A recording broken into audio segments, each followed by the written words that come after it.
Сайн байцгаана уу? Та бүхэнд өнөөдрийн мэдээг хүргэе. Өнөөдрийн бичлэг бол Notorious B.I.G буюу BG Smalls-ын та бүхэн ярьж болно. Тэгээ бичлэгээ хүлээн авна. Тэгээд пэйжээс нь орж ирсэн хүмүүс ах юм бол сайн байцгаана уу? Эрг болсондоо баяртай байна. Намайг сонсноо. Бараг 5 сарын хугацаанд би уулзалтаагүй байна. За тэгээд шинээр орж байгаа хүмүүс ах юм бол сайн байцгаана уу? Бүгдний өнөөдрийн мэдээг хүргэе. За би тэгээд бүх зүйлийг та бүхэнд дэлгэрэнгүй өргөх хичээг болно. Тэгээд энэ бүх мэдээллийг цуглуулад ингээд орчуулад ингээд та бүхэн хүргэж байгаа. Маш их хөтөлбөр гаргаж байгаа. Тэгээд нэлээд ажил боллоо. Тийм болохоор хамгийн түрүүнд subscribe дараарай. Тэгээ бичлэгээ хүлээн авна уу. Баярлалаа. Notorious B.I.G, BG Smalls эсвэл зүгээр л BG. Тэр Америкийн шилдэг рэпер байсан.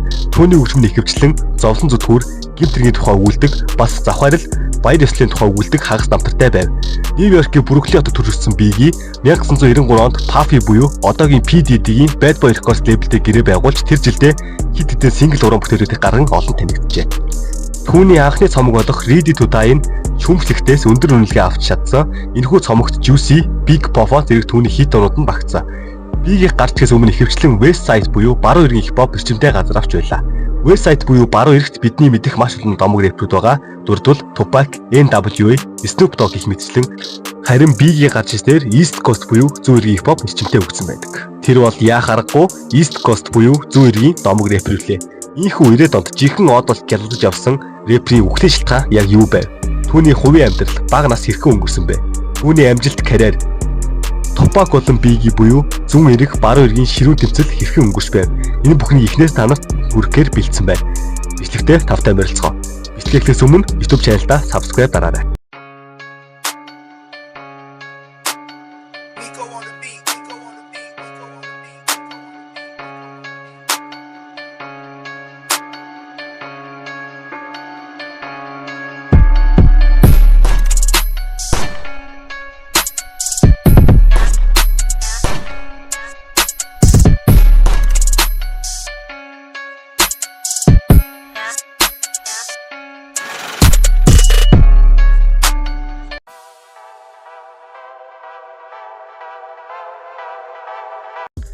За тэгэхээр Notorious B.I.G буюу Big-ийн 1972 оны 5 дугаар сарын 21-нд Нью-Йорк хотын Бруклинд өргөдөх Гигэ Мэригийн эвлэгт Ямайкийн цагаач цэгийн цорын гац хүү болон мэндэлжээ.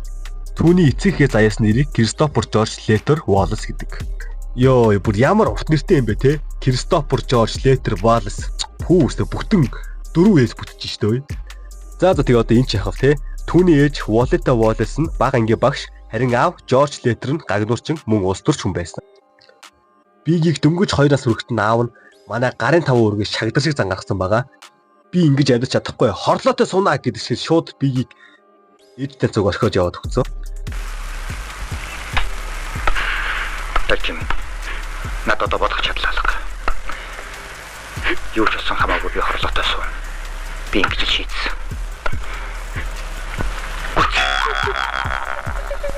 Ээж нь ганцаараа түүнийг өсгөж хүмүүжүүлж 2 ажил зэрэг гэж гисэн байгаа. За Big Бруклиний хийсдэх Bedford Stuyvesant-ийн ойролцоо орших 226 Cent Jump Play гэдэг газар өссөн. Йоо, энэ ч одоо хил ам суулж гисэн ямар амар нэртэй бэ. За тэр чав цаашаа явъя. Багасаа гэрийнхээ ойролцоох сүмд очиж залбирал үлдэж католик шашинтай өвгөцсөн. Тэрээр тус дүргийн Гиген Петр Лаверийн сүмд суралцдаг байжээ. Мөн бүх гигентүүдний хатан хаан дунд сургууль суралцаж Англид оюутан байхдаа хэд хэдэн шагнал хүртжээ.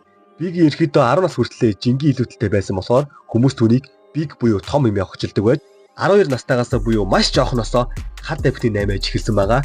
Ээж нь энэ үйлдэлүүдийг нэлээд хожим мойн буюу насан туршаа мэдсэн. Учир нь гэвэл 2 ажил зэрэг хийдэг түүнд хүүхдэд анхаарал хандуулах цаг хомс байсан. Өсвөр наснаасаа эхлэн гудамжид рэп хийж хүмүүсийг хөдөөж эхэлсэн. Нутгийнхаа хамтууд болох Old Gold Brothers болон Technic Quest-тэй хамтран гудамжид рэп хийдэг байжээ. Түүний хамгийн анхны рэптер нь MCC West байна.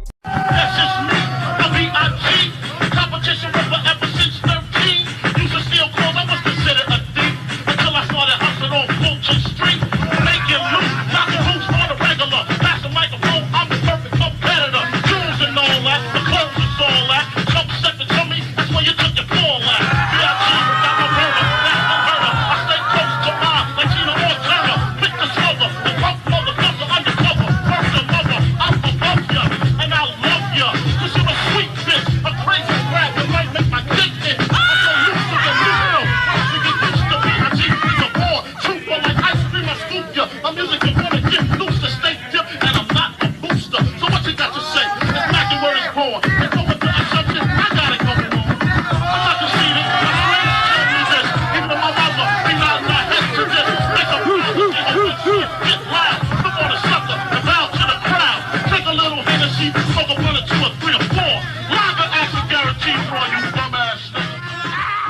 тэрээр ахлах сургуульдаа Брукли хотны төвд байрлах техникийн ахлах сургууль руу шилжжээ. Тус сургуульд ирээдүйн рэпүүд болох DMX, Jay-Z, Busta Rhymes-аар суралцдаг байв.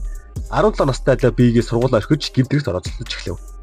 1989 онд түүнийг Бруклинд зэвсэг хэрэгээр барьжилж 5 жилийн тэнсэн арга сайл ороосон боловч 1990 онд тэнсэн харгалзах хугацааг зөрчсөн эргээр ахин баривчилжээ. Жилийн дараа түүнийг кокаин 8 зэрэгээр ахин барьж тэрээр батлан даалтанд гарахаас өмнө 9 сар шоронд суужээ.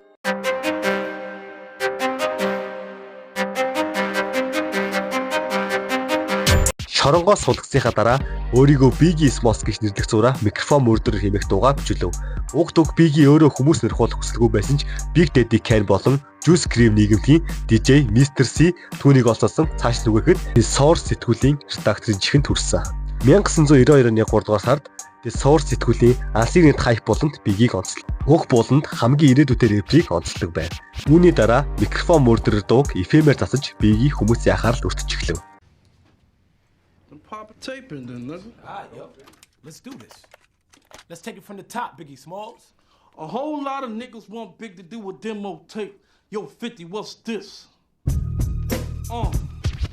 The microphone murderer, masked man, hand maker. B.I.G.'s on the mic, call the Undertaker. Make an appointment and schedule an interview. Because you know what big man's about to do. 50 grand on the techniques with the right beat. Brothers wanna hear the words the big man speak. The microphone I'm ripping, the burner got the clipping. Slamming them C's like Scottie Pippen. Sipping on old gold cold cause the rhymes are sold. Puffing on dime bags and I've been told. My words are harder than a brick, Chinese arithmetic. A dick stick in my dick makes me sick when you pick the Rick rap rhymes, G. A kickers is pumping his tic-tac time, see? The B.I.G. moves swifter than a ninja. Even on stick-ups, I'm the master venture. Keep my eyes open and the case is closed. No eyewitnesses, no names are exposed. It's the heavy set one with the big gun and the sweet tongue taking down everyone. Coop like Michael Jackson, kicks like Bo Jackson, fuck like Freddie Jackson. No need for action, my crew. Oh, no frontin', no faking moves. Heighten the fucking, and even when we stickin' move. Энэхүү дуу нь Uptown Records-ийн AR хэлсэд ажилладаг Puffy буюу одоогийн P Diddy-д маш их тарахдаж Biggie-тэй уулзгаар тохиролцсон байдаг. Uptown Records-тэй гэрээ байгуулж Heavy D, The Boys-ийн 1993 онд гаргасан A Bunch of Niggas дууны хоолойд Biggie хамтран оров. Biggie-г гэрээ байгуулснаас жилийн дараа Uptown Puffy-г ажилласан халав. Гэвч 7 хоногийн дараа Puffy Bad Boy Records хэмээх өөрийн шинэ лейблийг байгуулсан. 1993 оны 8 дугаар сарын 8-нд Biggie-гийн олон жил үргэлжсэн найз бүсгүй нь түүний өгд Таняг төрүүлв. Гэвч энэ үед хосууд салсан байлаа. Biggie охиндоо хүссэн бүх зүйлийг нь өгнө хэмээн амласан бөгөөд хэрвээ ахлах ангид байхад миний охид хүрсэн бол би ухаантайгаар амьдарч ахлах ангиа тэргүүч хүсэх байсан гэж хэл. Хэдийгээр охин нь төрсөн ч Bad Boy Records орсон ч Biggie хар дэвхийн 8-аагаа үргэлжлүүлсэн хэвээр байв. Puffy үнийг нь олж мэдээд түүнд хар дэвхийн 8-аас гарахыг нь үүрэг болгосон. Тэр жилийн сүүлээр Biggie Mary Jane Blige-ийн Real Love дууны ремиксээр хамтран олон танил болжээ. Үүний дараа өөрийн Biggie Smalls гэдэг нэрээс Notorious B.I.G. хэмээх өөрийн шинэ нэрээ өгчээ.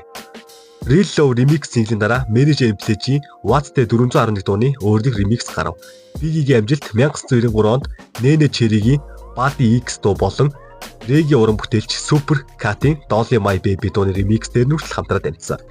1993 онд өөрийн соло дуунууд болох Party and Bullshit, Who is the Man дуунуудыг тус тус гаргаад амжив.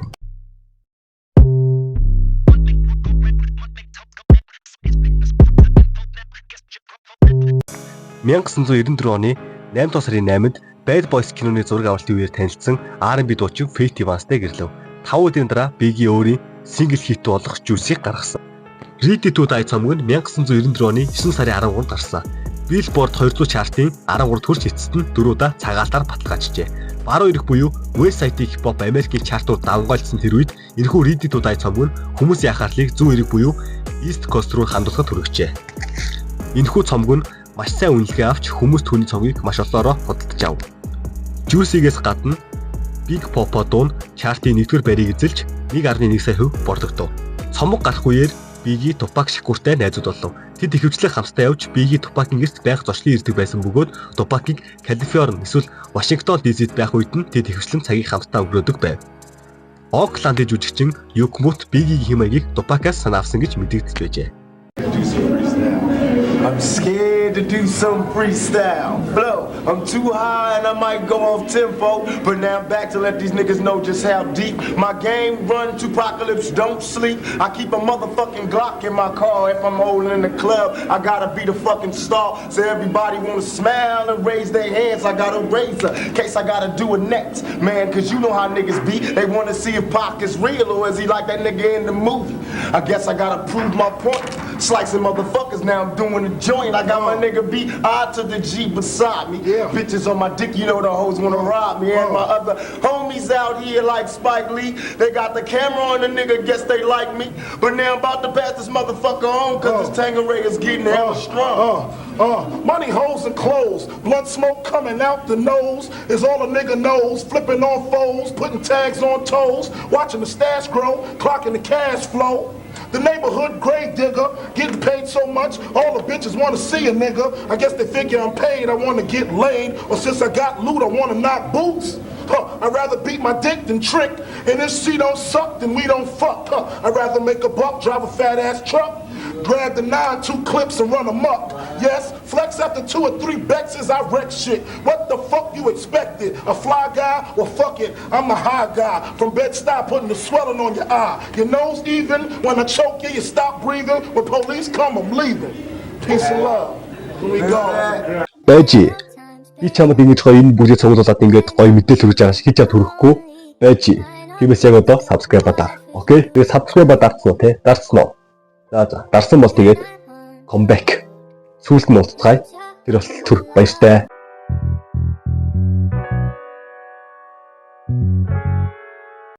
$1995 онд Biggie-гийн ивэлт багтдаг Junior Mafia хамтлаг нь Conspiracy хэмээх анхны цомгоо гаргав.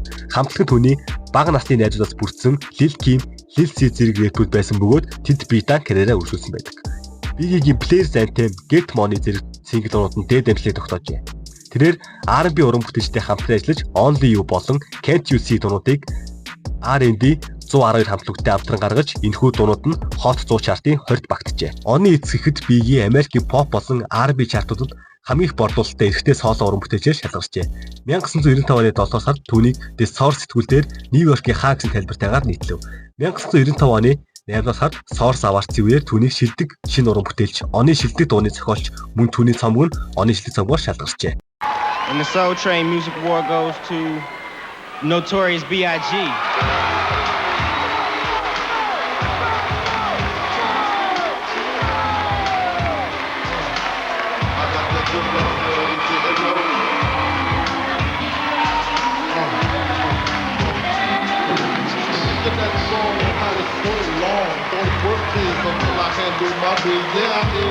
Make it pain like David Wayne. Go down dirty even like his jumper.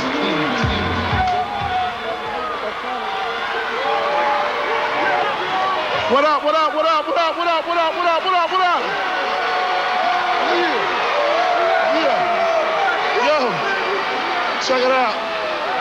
Big League Star. Yo, check it out. I want to give a shout out to my borough. Brooklyn is up in here. Representing, you know what I mean?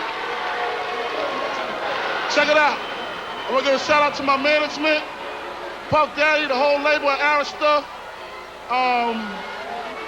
the producers, track masters, the whole Bad Boy staff, my little girl Tiana, my mother, and everybody that helped me, all my fans.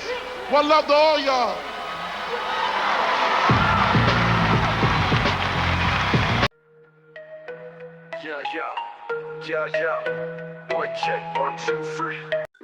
Biggie амжилтанд хүрсэн тэр жилдээ зүүн болон баруун эргийн хипхопод өөрийн найз Tupac Shakurтай өрсөлдөж эхлэв.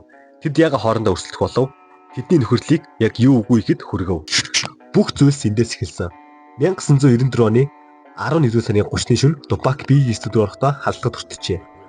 Тэрээр 5 удаа буудуулж өөрийн гинж цаг гээд бүх үнэтэй зүйлсээ дээрэмдүүлсэн. 1995 оны 4-р сард Tupac Clinton-ы 20 ангид ял эдэлж байхдаа Y Plus-ийн ярилцлагатаа Uptown Records-ийн үүсгэн байгуулагч Андре Харл, Puffy, Biggie нэрийг энэ халдлагыг урдаас төлөвлөсөн тэд энэ бүгдийг мэдж байсан. Үүний үр дүнд би өөрийн үнэтэй үнэт нийтлүүдэд алдсан 5 удаа буудуулсан юм ээ тэднийг буруутгажээ. Харин Biggie энийг тайлбарлахдаа энэ бол санамсаргүй хэрэг болсон. Бид студидтэй байсан ч Tupac-ыг халдлаганд өрсөлдсөнийг мэдээгүй үнэхээр хэн холбоотой болохыг хэлж мэдэхгүй байсан болохоор тэр биднийг буруутгасан хэмээн тайлбарлажээ. Үүний дараа Push Shot-я буюу хэн чамайг буудсан бэ дууга уран бүтээлээрээ ярилцах зорилгоор гаргасан боловч Tupac үүнийг нь дорвол хэмээн харж энэ гэмт хэртэй холбоотой гэдэгтээ бүр бат итгэлтэй болчдөг. Одоо манай зүрийг орол дарин дээр давс дэвцтэй ялгаагүй зүйл болсон. Tupac шоронгоос сулгасныхаа дараа буюу 1995 оны 10 сарын 15-нд Death Row Records-тэй гэрээ байгуулав. Ингэснээр Bad Boy Records болон Death Row хоёрыг бизнесийн өрсөлдөж болгож маргааныг улам устгасан.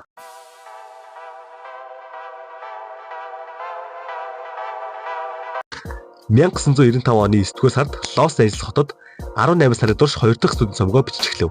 Гэвч цомог нь өөрийн гэмтэл бэртэл хууль эрх зүйн маргаа олон нийт цацагдсан хипхоп маргаас болж хойшлсон байдаг. Энэ хугацаанд Biggie Pop-ийнхаа Michael Jackson-ы Key Story цомог дээр хамтран ажиллав. 1996 оны 3 дугаар сарын 23-нд Biggie Manhattan-ны шөнийн клубын гадаа гарын үсгийг нь авах гэсэн хоёр шүтэн бишгшийнхээ араас хөөж алан хэмээн зарлал хийж таксиныхын цонхыг нь хагалж нэгийг нь зогсон эргээр баривчлагджээ. Пүү бас ловаагаар юм а те. Хоёр фэнийг араас хөөгөөд алан талт гэж идэг аа. Тэрээр танхаарсан эргээ хүлээн зөвшөөрөн 100 цаг нийтэд тусдаа ажил хийлэг ялаа шилхүүлв.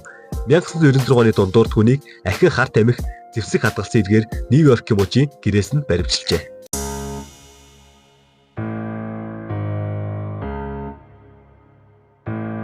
$1996 оны 9 сарын 7-нд Tupac Лас Вегас хотод машинтай явж байхдаа олон удаа буудуулж 6 өдрийн дараа нас баржээ. Tupac-ийн аллагад Biggie холбоотой цууяраа тарж эхлэв. Уг хэрэгт Biggie холбоотой их нотлохоор байсангүй. Тухайн үед Biggie-гийн менежерсэн Wayne Barrow хэлэхдээ Tupac-ийг буудуулж чинь Bad Girl дуу бичвэсэн гэжээ. Tupac-ийг нас барсны дараа тэрээр Snoop Dogg-тэй уулзаж Biggie өөртөө зориулж Snoop Dogg-ийн тухайд өрсөн Somebody Gotta Die дууг нь тавьж Tupac-ийг хизээж үзэн ядгүй гэж мэдэгджээ. 1996 оны 10 сарын 29-нд Faith Evans Biggie-гийн хүү болох Christopher CG-г төрүүлв. Дараа сард нь Junior Mafia-гийн гишүүн Lil Kim Hardcore хэмээх анхны цомгоо гаргасан байдаг.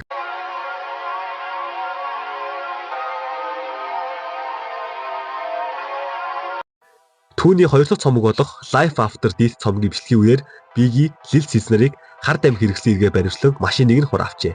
Biggie Lil Sis-ийн эсэргүүцлийг нь үл харгалзан Chevrolet Lumina гэх түрээсийн машиныг унахаар сонгов. Машин тооролцын асуудал гарсан ч тэр тоосоггүй.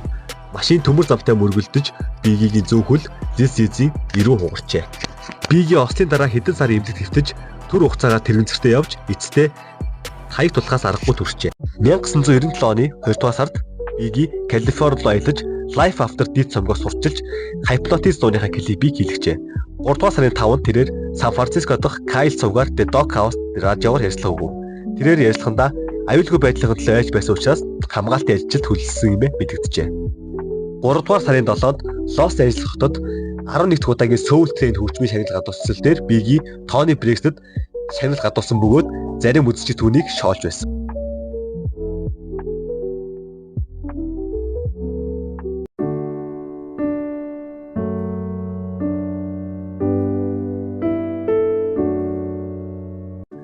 Дугаар сарын 8-ны орой Peterson-ы автомашины музейд Y болон Q West Records зохион байгуулсан үзлэгт оролцов.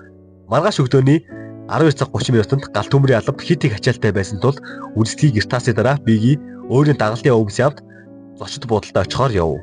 Тэрээр урд зочдын суудалд хамтран зүтгэгч D-Rock, Lil Sis, жолооч Jim Mori Ягнертэй хамт явсан. Combs буюу Puffy нөгөө машиндаа 3 хамгаалагчийн хамт явж байв. 12 цаг 45 минут ихэд үзлэгийг орхиж байгаа хүмүүс гудамжаар дүүрэн байв. Biggie-гийн машин Peterson-ы автомашины музейгээс 46 м зайд улаан гэрлэн тохионы дэргэд зогсоход хар өнгийн Chevy Impala машин хажууд нь зогсов. Цэнхэр костюм өмсөж, ирмээхээ зангаа зүүсэн, нэр нь үл мэдэгдэх Африк гаралтай Америкээр цогоо доош буулган тэдний машин руу бууджээ. Дөрвөн суманд Biggie оногдсон бөгөөд түүнийг дагалдан яваа хүмүүс яаралтай эмнэлэгт хүргэв. Эмч нар яаралтай цээжний агалгаа хийсэн боловч 1 цаг 45 минутанд түүнийг нас барсан гэж зарлав. Түүнийг нас барсаас хойш 15 жилийн дараа буюу 2012 оны 12 сард задлан шийдсэн нэг нийт дийл болгосон. Мэдээллийн дагуу 4 сумны 3 нь өхөлвгээгүй. Эхний сум нь түүний бугуун туссан бол 2 дахь сум нь түүний нурам туссан бөгөөд бүх чухал эрхтүүд нь мдээгүй болж зүүн мөрөөр нь гарсан. 3 дахь сум нь зүүн ташааг нь онож гуйны дотор талаар нэвт гарсан. 4 дахь сум нь түүнийг өхөл үргэсэн бөгөөд баруун ташааны дундуур нэвтэрч бүдүүн гэдэс идлэг зүрх хид хідэн чухал эрхтэнд онож зүүн мөрөөр нэвт гарчээ. Тэр ердөө 24 наснда үл мэдэх этгээдийн гарт буудулан амиа алджээ. Түүнийг нас барснаас 16 оны дараа 2 дахь цомог болох Life After Death-ийг гаргав. 2 дахь цомогч Billboard 200 шаардын 1-р байранд оржээ. Энэхүү цомог нь өмнөх цомгоос илүү өргөн цар хүрээний хамтарлууд мөн продюсерууд багтсан байв. Түүний гол сингл болох Hypnotism Biggie-гийн сүүлчийн видео клип болсон. 1997 оны 12 дугаар сард Spin сэтгүүлээс оны шилдэг уран бүтээлч мөн Hypnotism оны шилдэг синглээр шалгарсан. Хэдийгээр Biggie-гийн карьер богинохон байсан ч асар их нөлөө үзүүлсэн уран бүтээлчид дараагийн 10 жилд түүний дураасаар байсан бөгөөд түүний олон хамтрагчид гайхалтай амжилтанд хүрсэн. Түүний продюсер Combs буюу Puffy одоогийн P Diddy өөрийн битаасан карьерээ амжилттай эхлүүлсэн бөгөөд анхны цомогт нь орсон Faith Evans болон 112-тэй хамтран Biggie хүндэтгэд үзүүлж гаргасан I Will Be Missing You дуун чартад тэргүүлсэн байдаг. Biggie-тэй хамтарсан төслийн хүрээнд өөрийн карьерээ эхлүүлсэн Lil Kim платинум цол хүртсэн анхны эмэгтэй рэпер болж 1997 оны 3 сарын 18 түүнийг оршуулгах ёслол болов.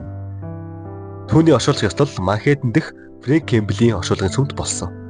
Оршуулгах ёслолд Lil Sis, Хатан хаан Латифа, Mary Jane Blige, Lil Kim, Rank DMC зэрэг 350 орчим хүн гашууд. DJ Kool, Herc, Trish, Busta Rhymes, Salt and Pepper, DJ Spinderella, Foxy Brown болон Sister Souljah, David Dinkis, Cleo Davis нар оршуулгах ёслолд оролцов. Оршуулгын дараа түүний зохицыг чандарлаж үнсийг нь арга иргэдэд нь өгсөн байна.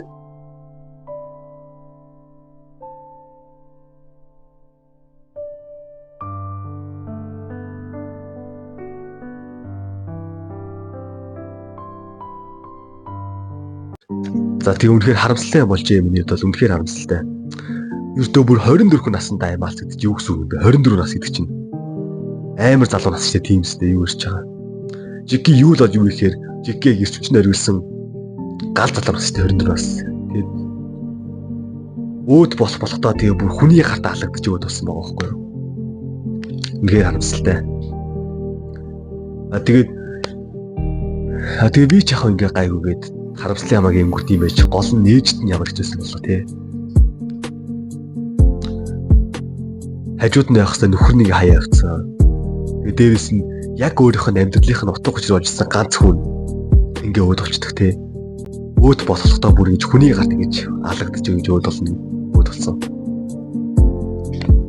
Ээжийнхэн сэтгэл зүг өнөхөр ярих юм байхгүй хаа. Тэгэхээр өнөөдрийн бичлэгийг бэлдээж байхдаа би нэг л юм амар сайн ойлгож байгаа байхгүй юу? Ерөөсө буруу замаар будаа тавил буцалтаа шороод ирэх гэдэг үгээлдээ бүр амар ойлгож авлаа юм. Өнөөдрийн явдлаас бол би бол тэ хар тамхи зарсан. Тэгээ нэлээ олон гимтэрт өөрөө оролцож явсан гэдэг бодохоор эцэст нь ямар үр дагавар үржин тэ харж байгаа бах. Тэгээл ингээл хүмүүхүү амтай очим уудалцаал. Үнэхээр харамсалтай. 24 наснаа гэдэг чи юу гэсэн үг юм бэ?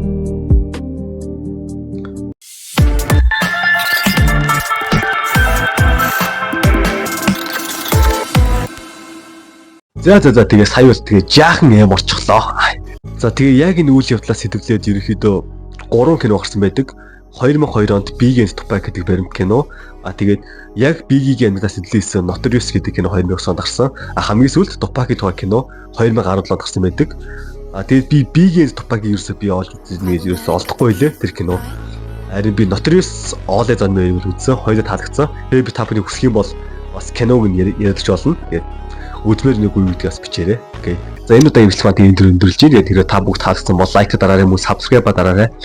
Яг одоо хүртэл яг Biggie-ийг хэн хороосон гэдэг нь бол эзэн олдоогүй явж байгаа. Тэгээс яг энэ мөрдөн байцаалтын хэрэг нь бол эдээ бас амар их юм болсон юм байлээ. Тэгээ би бас яг судлаа үзсэн чинь нэлээд их юм болсон юм лээ. Тэгэхээр би та бүхний хүсэх юм бол тэгээд яг энэ мөрдөн байцаалтын бүх юм та бүхэнд би бичлэгийг хүргэж болно. Тэгээд та бүхэн хүсэх юм бол тэгээд доор комментээр бичээрэй. Тэгээд тэрийг үзмээр нүггүй юу гэдэг те. Тэгээд олон хүн үзье гэх юм бол би бичлэгийг хэлж болно. Маш олон хүмүүс бас нэг ийм магадлал гарсан байлээ. Би яг энэ комментээр уншиж хахад ер нь бол энэ нөгөө баруун зүүн эргийн яг энэ биф ерөөхдөө өндөрлөлт шиг хандчихсан байлээ. Яг энэ үед яг Tupac Biggie чиг тусдаа гараад хамтраад их хувийн лейблээ байгуулах гэсэн байлээ. Энэ одоо тэр шоугнайт нөгөө Tupac-ийг одоо тухайн Detroit-д давсан нэг гар байгаа шүү дээ. Энэ бас энэний гимтэр мэрэг бол зүгээр бас энэ бол зүгээр P Diddy цаашаа амар гар заа энэ бол. Тэгээд энийг шоуграйт PD дээр мэдэнгүй те яг зохион байгуулалтаар энэ гидрийг яг үйлцэн гэж хүмүүс яг юм магад гарч илээ. Гэтэ тэр нь бол яг үндэ нотлог барьтаар ингэж ч юм уу те. Яг нэг тийм баттай тийм их сурулж байхгүй барьж байхгүй. Зөвөр нь хүмүүсийн л магадл лээ. Дараагийн үсгээр би Tupac-ийн үсгэл easy райлыг тавх ярьж болно. Тэгээд миний пэйжийг дагаарай. Яг энэ доор би пэйжийг гаргачих. Тэгээд пэйж дээр би пост буюу санал асуулга авах тэр хэсэгт оролцоорой. Тэгээд аль олон санал асуултыг би дараагийн дугаарт ярьж болно. За тэгээд дараагийн үсгээр удлаа түр баяртай. Дараагийн үсгээрээ эргэн уулзцаая. Баярлалаа.